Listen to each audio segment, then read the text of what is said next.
We went to the craft fair, we came on home. We didn't buy nothing but an ice cream cone, 2 Frito pies and a funnel cake, some kettle corn and a plastic snake. There was so much stuff, you know, it took a while to see everything down every aisle. Them artist folks were smiling and waving. I'm just thinking of the money I'm saving.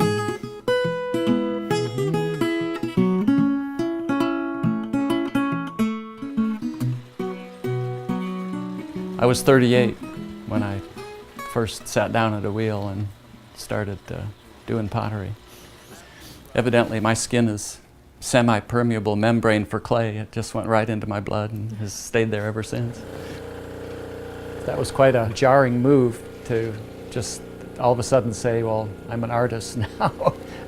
I wasn't sure I had done what I needed to do to rate that title, but what are you going to do? I mean, it can be frustrating, of course, but in general, it's just a very calming and soothing activity.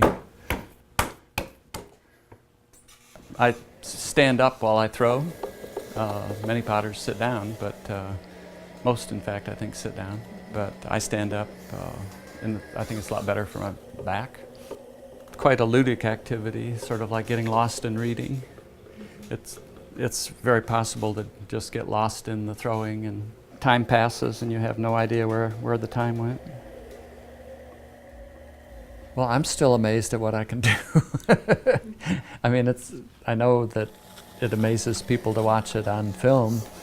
Something just happened on the wheel with hands and a lump of clay. It's incredible, and it's very satisfying. Some of my favorite potter's tools I get at the Chinese restaurant.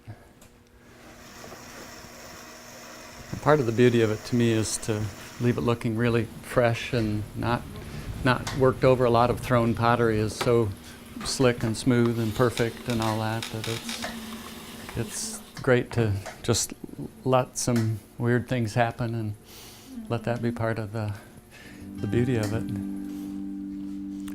Pretty good. Glazes are sort of my playground. I just love to combine them and see what the results are going to be, and really that's the only way you can find out is just by doing testings. And all the effects that you think you have got figured out, you put them in the kiln and fire them and something may happen. At some level you just have to sort of accept the zen of the whole thing and take what you get. And I'm pretty loose with my glazing techniques. It's just amazing that you can take this same hunk of mud and give it to 10 potters and tell them all to make a bowl, and there'll be a wonderful variation in what you get back. I continue to grow, and in any job, if you can continue to grow, and that'll keep you interested, that'll keep you coming back. He teaches classes, I want to say, a few times a week, and these are people who have, I think, been taking classes here for probably years at this point. And the interaction that I've had with them, what I've gotten to know from them, is that they look at him probably the same way I do, as this person who basically has the answers to any pottery question you could ever have. And if there's something that I think is impossible to do, he'll be able to figure out how to do it. And I think they come to him the same way. When people buy a piece of pottery, half of what they're buying is the pottery, and the other half of what they're buying is the lifestyle of the potter, the kind of story of the potter that goes into making that piece. And there are people who appreciate cheap, and there are people who appreciate things that are handmade and individual. If you go to Target and get something, one might be green and one might be blue, but they're going to be exactly the same otherwise, and that's something that's lost by that kind of mechanical reproduction that produces those kind of items. Some people report to me that they like to just feel that little PL that I stick on things, that little texture that's there. You know, they'll drink out of it and just feel that little texture where my initials are.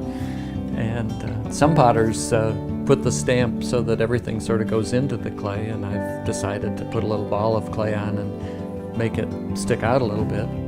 Just the very act of handling it and washing it and making it part of everyday life, that's just part of who I am, I guess, that wanting people to interact with it in that way, which is why I'd prefer they do that than just put it in a holder on the shelf and have it decorate the back of the counter or something.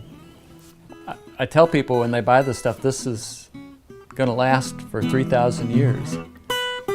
Unless you break it, it'll be around in 3,000 years. So, you know, that's my guarantee. If you don't mess it up, it'll outlive you.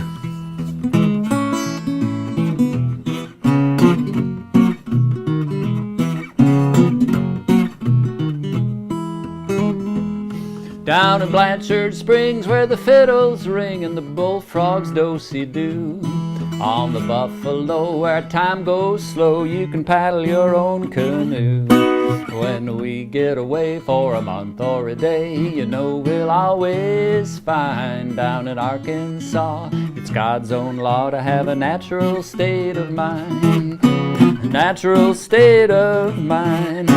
Natural state of mind.